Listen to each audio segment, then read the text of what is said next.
Okay, so for this week, we focused on the question, how do I view those I teach? This is a really good question. I really enjoyed the reading. For my questions, I had planned to study a little bit more and share it in the discussion. We're a lot more based in the gospel and mainly the Savior and why He is the master teacher and how I could be like Him as I learn to view others as He views them. So going straight into that, let's jump with the first question. The first one is, why did the Savior choose to emphasize charity as He taught? We know that's a really good part of His teaching, a really important part. But my question was why, and there were a lot of things that I could pick up from my peers. One of them being, it helps those we teach to have confidence in themselves, and I can totally see that. We can demonstrate that confidence that we have in them, and then that'll help them with their personal confidence, help them excel. We can also help those go beyond we can help ourselves go beyond requirements, help them also, but we'll walk the extra mile with them. When we have charity for those we teach, we do more than is expected, and then that's exactly what the Savior did.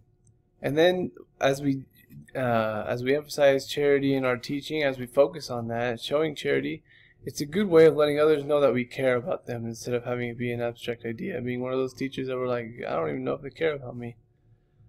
But yeah, that's the first question. The second question, how can I link my will to the Father's in order to see others as He does?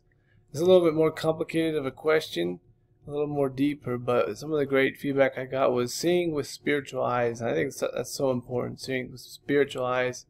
If we're in tune with the Spirit as we keep the commandments and all that, we'll be able to pick up on those needs, on the promptings that He'll give us. Of course, praying to see others' potential and understand God's plan for them is a really big part of linking our will with the Father, is having that constant communication with Him. And then another part that I really liked was going out of comfort zones, being willing to try new things. Maybe the Father has a plan. And the last question, how can I make the Savior a role model for teaching in public schools? And I like all the feedback I got for this one. Using parables and analogies that are relatable to students, helping them see the connections is a great example of what the Savior did. Loving and caring for the students, with back to the charity aspect, but He could be that's the best role model He's given us is loving others. And teaching by example is so important, and something I didn't think of too much when I asked the question.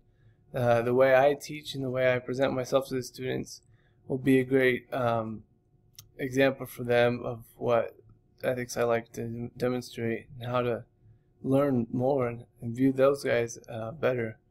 And the last part that came out of the scriptures, right in Acts, go about doing good. Just always being willing to do good in whatever aspect that I can. Like the Savior did, take time out of His day to go help others.